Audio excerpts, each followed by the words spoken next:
ఇటీవల స్వాతంత్ర దినోత్సవం సందర్భంగా ఓ వింత సంఘటన చోటు చేసుకుంది. దీనిపై అధికారులు సహా పలువురు ఆగ్రహం వ్యక్తం చేస్తూ ఉన్నారు.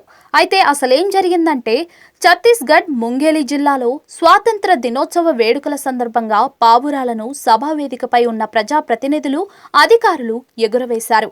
ఈ క్రమంలోనే ఓ పోలీస్ అధికారి పావురాన్ని ఎగురవేయగా అది పైకి వెళ్లడానికి బదులుగా కింద పడింది. ఈ ఘటనకు సంబంధించిన వీడియో సోషల్ మీడియాలో వైరల్ కావడంతో బాధ్యులైన వారిపై చర్యలు తీసుకోవాలని జిల్లా పోలీస్ సూపరింటెండెంట్ జిల్లా కలెక్టర్కు లేఖ రాశారు. మంగళవారం ఈ సమాచారం అందజేసి ఈ విషయంపై చర్యలు తీసుకోవాలని కోరారు. ముంగేలి జిల్లా కేంద్రంలో ఆగస్టు 15న జిల్లా స్థాయి స్వాతంత్ర దినోత్సవ వేడుకలు నిర్వహించారు.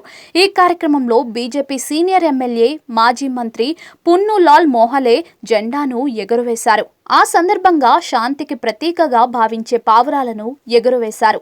ఆ క్రమంలో ఎమ్మెల్యే, జిల్లా మెజిస్ట్రేట్ రాహుల్ దేవ్ చేతుల్లో నుంచి పావురాలు ఎగిరిపోగా పోలీస్ సూపరింటెండెంట్ గిరిజా శంకర్ చేతుల్లో నుంచి ఎగురవేసిన పావురం మాత్రం కింద పడింది. అదే సమయంలో కార్యక్రమానికి హాజరైన వ్యక్తులు ఈ సంఘటనకు సంబంధించిన వీడియో తీసి సోషల్ మీడియాలో పోస్ట్ చేశారు. అది కాస్త వైరల్ కావడంతో వీడియో చూసిన పలువురు అనేక విధాలుగా కమెంట్లు చేస్తూ ఉన్నారు. చనిపోయిన పావురాన్ని ఎగురవేశారా అని ప్రశ్నిస్తూ ఉన్నారు. దీనిపై స్పందించిన జిల్లా పోలీస్ సూపరింటెండెంట్ జైష్వాల్ జిల్లా కలెక్టర్కు లేఖ రాశారు. ఆగస్టు 15న ముంగేలి జిల్లాలోని ప్రధాన జెండా ఎగురవేత కార్యక్రమంలో పావురాన్ని విడుదల చేసే సమయంలో పావురం నేలపై పడిన సంఘటన జరిగింది.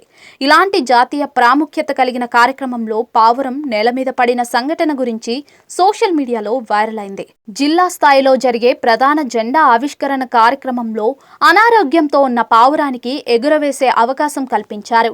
అందుకే ఇలా జరిగిందని తెలిపారు. అయితే పావురం చనిపోయిందనడంలో నిజం లేదని తెలిపారు. అంతేకాదు, ముఖ్య అతిథిగా హాజరైన ఎమ్మెల్యే చేతుల మీదుగా ఈ సంఘటన జరిగి ఉంటే పరిస్థితి ఇంకా దారుణంగా ఉండేదని జైష్వాల్ తన లేఖలో స్పష్టం చేశారు. ఈ నేపథ్యంలో దీనికి బాధ్యులైన వారిపై చర్యలు తీసుకోవాలని కోరారు.